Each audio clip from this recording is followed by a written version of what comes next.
90% of YouTube creators fail to engage viewers past the first 30 seconds of their video, and I've been one of them. I spent more time trying to hack the algorithm rather than writing a good script. And after studying the best creators on YouTube, I learned how they write scripts that get viewers to watch. So in today's video, I'm going to be going over the mistakes I made when first writing videos, what I do now to avoid them, and how I can apply what I've learned to make them 100 times better. So we'll review one of the first scripts I've ever made, we'll go over what I was doing wrong, and then turn it into something that's worth more than 30 seconds. This way you can avoid wasting your time making the same mistakes. Now, one of my biggest mistakes when making the intros specifically was making them too brief. Here's what I mean.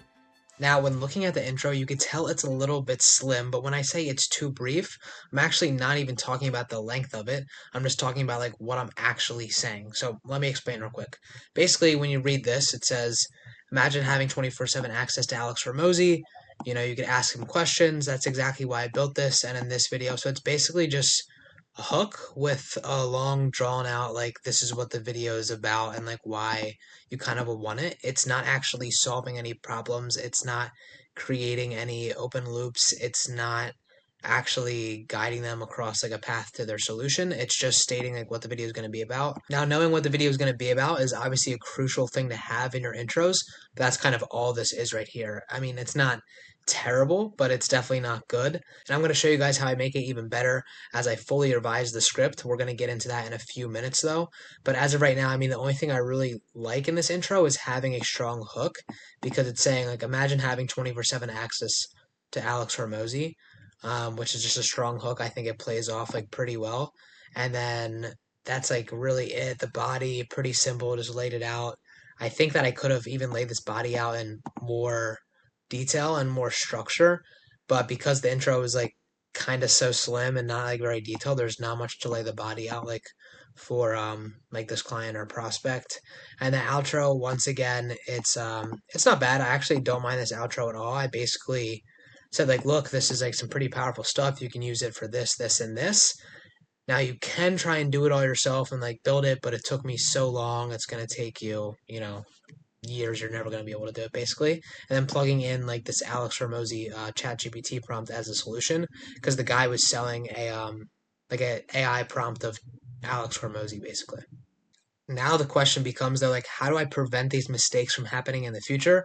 And it's pretty simple. So I'm going to show you this other script, and kind of like the differences that you're already going to see is this one in the brief, it's like super basic and super bland. Whereas like this one, I'm actually laying down the open loops, and I'm laying out some like the climax point and the main points of the video in order to give myself like an objective when I'm writing out these scripts. However, in the other script, I had a structure to follow and I had a game plan set out, but how do I actually like implement this stuff without getting lost and off track, basically? So what I do now is I have a certain goal for each topic, so or each part of the script. I'll have like my hook, I'll have my body, and I'll have my outro, and I'll actually know like what I'm using it for. So for example, in this whole script, we're going to run through it real quick. But before we run through the whole thing, I'm going to lay out what I'm actually looking for in these hooks, intros, bodies, and conclusions. Like for example, in the hook, I'm trying to, you know, or in the intro, I'm having a strong hook. I'm inserting some like social proof, and then I'm also creating some open loops and kind of creating some intrigue within the video of things that I think the viewers will want to see. And then I'm also creating another open loop by going into the body with a little bit of a better transition. And the body is basically just going to be on the client or prospect's end, and they're going to have to just go through the process, but I'm able to show them and kind of guide them like one by one, whereas before it was kind of like, hey, just talk about this. Whereas this, it's a little bit more detailed, even though it is still really thin. It's just like how to use it, what tasks it can actually do, and then your favorite tasks like in the strategy itself. And the outro is pretty much, once again, it's like creating that problem and then plugging in your call to action as a solution. So it's like you can use it to this, and this. But what I didn't mention is it'll take years to build it yourself. So we'll run through that real quick.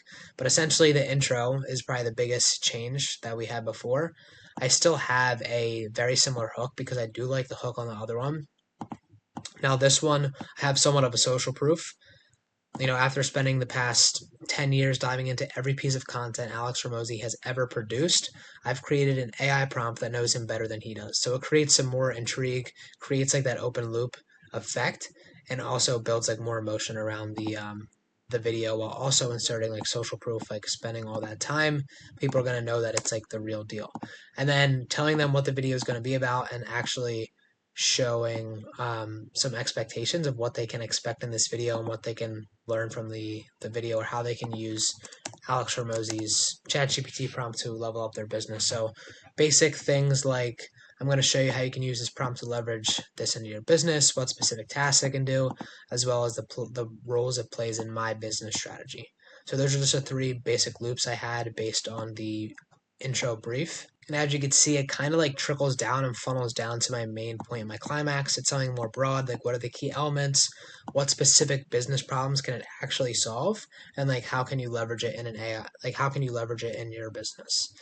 And then the last like transition is like, but first, how does this thing even work? It's actually creating that last little open loop, whereas the body, once again, it's pretty hands off, and the outro, once again, it's like a quick little thing that doesn't seem like the video is wrapping up, like just something simple, and then what it actually can do, what the end resolution of the video is, and then why they need to basically like buy our product or hit the link in the description is because it's going to take years for them to build it themselves. So that's really it when it comes to the script. After implementing everything I've learned over the past few months, I could confidently say that it is 10 times better than the other one. Because writing content is a form of copywriting, becoming a better writer has turned me into a better creator. However, not every business owner has the time to become a better scriptwriter. So if you're a coach or agency owner who wants 10 to 20 sales calls per month from your YouTube, you can book a call using the first link in the description. We'll come up with and validate your content ideas, we'll script out all your videos, and we'll edit everything as well. And we'll guarantee you 10 to 20 sales calls per month, or you don't have to pay us a dime. So if getting calls from your YouTube is something you're interested in, book a call using the first link in the description. And if you want to watch me review $1 million YouTube funnels, watch this video right here. Peace out.